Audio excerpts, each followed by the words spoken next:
So students, आज का जो अपना ट्रेनिंग एंड ऑर्गेनाइजेशनल डेवलपमेंट का जो टॉपिक है इस ई लेक्चर के सेशन में, वो अपना टॉपिक है मीजरिंग ह्यूमन कैपिटल।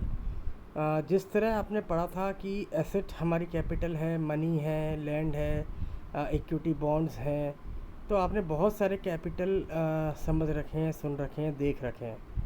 पर आजकल के न्यू ट्रेंड के हिसाब से कई कंपनीज़ अपने जो एम्प्लॉयज़ हैं, जो पर्सनल्स हैं उनके पास, वो उनको भी क्या मानती हैं एज ए अवर कैपिटल। तो इन एम्प्लॉयज़ को कहा जाता है ह्यूमन कैपिटल। तो हम यहाँ पे जो टॉपिक पढ़ रहे हैं वो ये है कि हम अपने ह्यूमन कैपिटल को भी क्या कर रहे हैं, मीज़र कर रहे हैं कि वो कितने डेवलप हुए हैं और उनकी परफॉर्मेंस में कितना इन्हेंसमेंट हुआ है ड्यूरिंग द वर्किंग कंडीशंस। तो यहाँ पे हम क्या कह रहे हैं, एक प्रैक्टिस होती है नॉर्मली कि अगर हम अपने एम्प्लॉयज़ को बार बार रिव्यू करते हैं, उनकी परफॉर्मेंस को रिव्यू करते हैं, उनके आउटपुट को रिव्यू करते हैं, उनके अंदर कुछ एफिशिएंसी का एनहेंसमेंट करते हैं, तो ये गुड प्रैक्टिस है हर एक ऑर्गेनाइजेशन की। हाँ, कुछ लोग इसमें ये भी कहते हैं कि अगर हम ह्यूमन कैपिटल की परफॉर्मेंस को एनालाइज करते हैं तो आपके ऑर्गेनाइजेशन के गोल्स को अचीव होने में कोई मदद नहीं करते।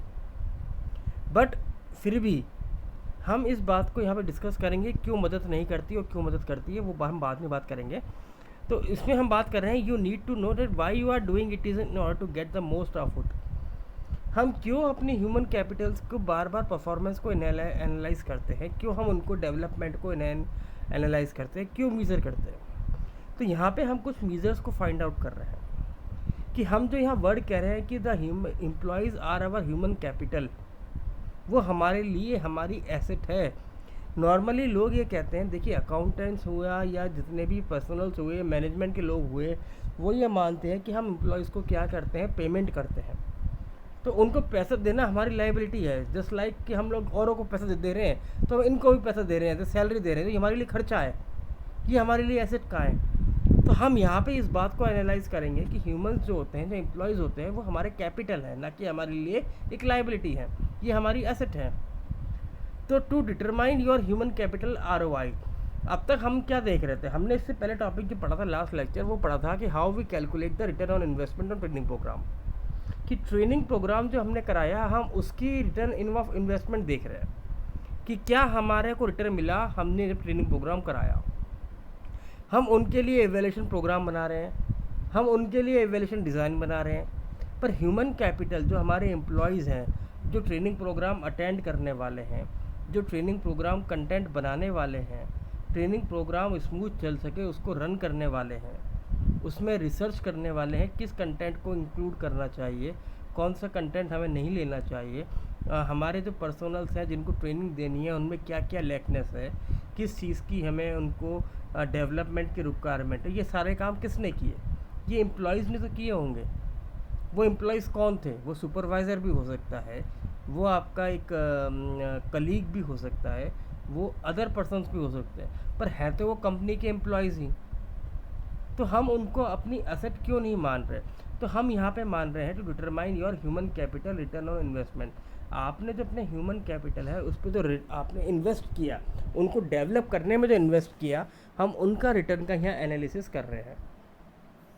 तो ये पॉइंट क्या कहता है, लाइक अदर रिसोर्सेज हम ह्यूमन कैपिटल में भी क्या करते हैं, इन्वेस्टमेंट करते हैं। जैसे उनको हम ट्रेनिंग करा रहे हैं, उनके बिहेवियर को चेंज कर रहे हैं, उनकी नॉलेज को इन्हेंस कर रहे हैं, उनकी स्किल्स को बढ़ा रहे हैं, उनकी कॉम्पिटेंसीज़ को बढ़ा रहे हैं, तो हम क्या कर रहे हैं, हम उनके अंदर इन्वेस्ट कर रहे हैं। जब हम इन्वेस्ट कर रहे हैं तो उनसे हमें कुछ रिटर्न की भी उम्मीद है। वो रिटर्न क्या है, रिटर्न हमें दिखेगा in form of performance, in form of production, in form of development, in form of output. तो हमें इस फॉर्म में दिखेगा। तो हमारा जो ये पॉइंट है वो ये कहता है कि जब भी हम अपने ह्यूमन कैपिटल्स को एनालाइज करें तो हमें उनकी एफिशिएंसी और उनकी इफ़ेक्टिवनेस, इन दोनों चीज़ों को एनालाइज करना चाहिए, क्योंकि हमारी ये ह्यूमन कैपिटल है लाइक अदर एसेट। दूसरा आता है आपका to identify gaps in human capital. ये एक बहुत सिंपल है रियली, कि जब आप अपने एम्प्लॉयज़ को ह्यूमन कैपिटल्स को एनालाइज करते हैं तो आप ये देखते हैं कि हमारे एम्प्लॉयज़ के अंदर क्या क्वालिटीज़ हैं, क्या स्किल्स हैं। और क्या स्किल्स नहीं है, what you have and what you don't have. हम ये जो देख रहे हैं, मेज़र क्या कर रहे हैं, हम मेज़र ये तो कर रहे हैं कि हमारे पास क्या है और हमारे पास क्या नहीं है। तो यदि हमारे पास क्या है, हमारे पास क्या नहीं है, और जो नहीं है क्या वो हमारे बिजनेस और हमारे ऑर्गेनाइजेशन से रिलेट करता हुआ है, तो हमें वो गैप नज़र आता है। तो यदि आप सभी पैरामीटर्स को ये मानते हुए चलते हैं कि ये हमारे ऑर्गेनाइजेशन के ऑब्जेक्टिव्स को अचीव करने के लिए ज़रूरी हैं, तो हम यहाँ पे क्या चल रहे हैं, यदि जो चीज़ें हमारे पास हैं और जिस चीज़ की हमारे पास लैकनेस है, तो वहाँ हम एक गैप को लेके चल रहे हैं। जैसे मान लीजिए मैं एक शॉपकीपर हूँ जो कि आईटी सर्विस प्रोवाइडर में हूँ, और मैं ये चाह रहा हूँ कि मैं इस मार्केट पे टॉप पोजीशन पे पहुँचूँ। तो उसके लिए ज़रूरी क्या है कि मेरे जितने भी एम्प्लॉयज़ हैं they are IT skill expertise, तभी मैं नंबर 1 पे पहुंच सकता हूं। जब मैं ये सोच के चल रहा हूं कि मेरे एम्प्लॉयज़ जो हैं वो भी आईटी में क्या होने चाहिए, एक्सपर्ट होने चाहिए, है ना। तो यहाँ तो मैं इस बात को लेके चल रहा हूँ। तो एक अच्छे बिजनेस के को हम समझने के लिए मान के चल रहे हैं कि हमारी जो ह्यूमन कैपिटल है, अगर हमें टॉप पे पहुँचना है तो हमें हमारे एम्प्लॉयज़ को भी क्या होना चाहिए, they have to be a IT specialist. But यदि मान लीजिए मेरी ऑर्गेनाइजेशन का ऑब्जेक्टिव है कि मैं टॉप रिटेलर पहुंचूं, जो सबसे ज़्यादा ग्रॉस प्रॉफिट करता है, जिसका नेट प्रॉफिट सबसे ज़्यादा होता है, जिसकी सेल्स सबसे ज़्यादा होती है, तो क्या उसमें मुझे आईटी स्किल्स एक्सपर्टाइज की रिक्वायरमेंट रहेगी? वहाँ अदर कई फैक्टर्स भी मेरे सामने आ जाएंगे जिसका होना मेरे लिए ज़रूरी है। तो यहाँ हम इसी चीज़ को समझ रहे हैं कि हमारे एम्प्लॉयज़ के लिए हमें किस चीज़ की रिक्वायरमेंट है, और हमारे को ऑब्जेक्टिव को अचीव करने के लिए हमें किस चीज़ की रिक्वायरमेंट है। तो हमें इन दो पैरामीटर को क्या करना है, समझना है। Then to bridge the gap in your human capital, just like with any other analysis, हमारा जो ओवरऑल ऑब्जेक्टिव होता है वो क्या होता है कि हमारे पास व्हाट वी हैव और व्हाट यू आर लैकिंग, आप किस चीज़ में आपको कमी हो रही है, किस चीज़ की आपके पास किस चीज़ की आपके पास लैकिंग है। तो इस डिटर्म जब हम इस गैप को सोचते हैं तो हमें क्या समझ में आता है कि हम अगर कोई ऑब्जेक्शन अपने ऑब्जेक्टिव के गोल अचीव नहीं कर पाए होंगे, तो रीज़न क्या है कि कहीं ना कहीं हमारे अंदर कुछ कमी थी। कमी का मतलब यह है कि हम किसी पार्ट पे कंप्लीट नहीं थे, 100% नहीं कर पा रहे थे, तभी हम अपने ऑर्गेनाइजेशन गोल को अचीव नहीं कर पाए। तो ये बहुत ज़रूरी है कि हम अपने माइंड में कि हम अपने ऑब्जेक्टिव्स को टाइमली क्या करें, एनालाइज करते रहें। और स्पेशली हमारे ह्यूमन कैपिटल, देखिए हम इस बात को ये समझ लें कि हम अगर एक ऑर्गेनाइजेशन को गोल्स को अचीव करना है तो हमारे लिए हमारे ह्यूमन कैपिटल्स ही इम्पोर्टेंट हैं, क्योंकि सारे टास्क तो हमारे ह्यूमन कैपिटल ही करेंगे, हमारे एम्प्लॉयज़ ही कर रहे हैं। अगर सेल्स इंक्रीज़ हो रही है तो प्रोडक्शन करने वाले लोग कौन हैं, एम्प्लॉयज़। मार्केट एनालाइज करने वाले कौन लोग हैं, एम्प्लॉयज़। मार्केट में कस्टमर की नीड को आइडेंटिफाई करने वाले लोग हैं, एम्प्लॉयज़। मार्केट में अपनी डिमांड, प्रोडक्ट की डिमांड को क्रिएट करने वाले कौन हैं, एम्प्लॉयज़। तो हमारे एम्प्लॉयज़ हमारी कैपिटल हैं, तभी हम इनको क्या मान रहे हैं, एनालाइज हमें करना इनको ज़रूरी है। हम नॉर्मली सेल्स से, अपने प्रॉफिट से और मॉनेटरी टर्म्स या वैल्यू से अपने आप को जज कर लेते हैं कि हम अपने ऑब्जेक्टिव गोल करेंगे अचीव या नहीं करेंगे, पर इनको करने वाला कौन था, एम्प्लॉयज़। यदि हम अपने ऑर्गेनाइजेशन गोल को अचीव नहीं कर पा रहे तो कहाँ कमी है, हमारे एम्प्लॉयज़ में कमी है, हमारी ह्यूमन रिसोर्स में कमी है। जैसे मान लीजिए, if for example you might think that any gap could easily be resolve with the right trading. आप ये लेके चल रहे हैं कि चलिए ठीक है, अगर हम ऑर्गेनाइजेशन में कोई गोल अचीव नहीं कर पा रहे और हमने माना कि हमारे एम्प्लॉयज़ में कमी है, तो हम क्या करेंगे, हम उनको ट्रेनिंग प्रोग्राम करा देंगे। पर ट्रेनिंग प्रोग्राम करने वाला कौन, एम्प्लॉयज़। हम ये कहते हैं कि हमारे यहाँ जितनी भी चीज़ें होती हैं, we are the lower cost provider. हमारे यहाँ जो भी चीज़ें बन रही हैं, जो भी प्रोडक्ट्स बन रहे हैं, जो भी सर्विसेज बन रही हैं, वो बहुत लोअर कॉस्ट की बनती हैं। पर इस लोअर कॉस्ट में यदि आपने अपने एम्प्लॉयज़ को ट्रेन करने में खर्चा कर दिया, बहुत ज़्यादा एक्सपेंसेस कर रहे हैं, तो फिर आप लोअर कॉस्ट प्रोवाइडर कैसे हो सकते हैं। तो हमें इस गैप को समझना पड़ेगा। एनालाइज करना पड़ेगा कि क्यों हमें रिक्वायरमेंट पड़ रही है कि हम इतना सारा अमाउंट अपने स्टाफ को ट्रेनिंग करने में खर्च कर रहे हैं। तो जब हमने अब ये समझ लिया कि हमारे एम्प्लॉयज़ हमारी एसेट हैं, समझ लिया हम लोगों ने, हमारे समझ में आ गया कि हमारे ह्यूमन कैपिटल्स कौन है, हमारी एसेट हैं, तो how we to measure human capital, अब कैसे करेंगे मेज़र। तो सबसे पहले एक बात ध्यान रखिएगा कि अदर रिसोर्सेज की तरह जो हमारे लैंड है, हमारे इक्विपमेंट बॉन्ड्स हैं, हमारे स्टॉक है, यदि ये हमारी एसेट है तो हमारी जो ह्यूमन कैपिटल है ये भी हमारी क्या है, एसेट है। Like other asset and resources, human capital भी क्या है, हमारे इंटेंजिबल एसेट है। अब इंटेंजिबल आप क्यों कह रहे हैं, एम्प्लॉयज़ दिखाई नहीं देते, होते हैं पर इनका नाम कहीं रिकॉग्नाइज नहीं होता। यदि कोई कंपनी मार्केट में टॉप पोजीशन स्टेबल करती है कि we are on the top position, हमारा मार्केट में सेल्स सबसे ज़्यादा है, हमारे प्रोडक्ट्स मार्केट में सबसे ज़्यादा बिकते हैं, तो सबको सामने क्या फिगर समझ में आती है, या तो ऑर्गेनाइजेशन समझ में आती है, ऑर्गेनाइजेशन की इमेज समझ में आती है, प्रोडक्ट्स के बेनिफिट समझ में आते हैं, प्रोडक्ट्स के एट्रीब्यूट समझ में आते हैं।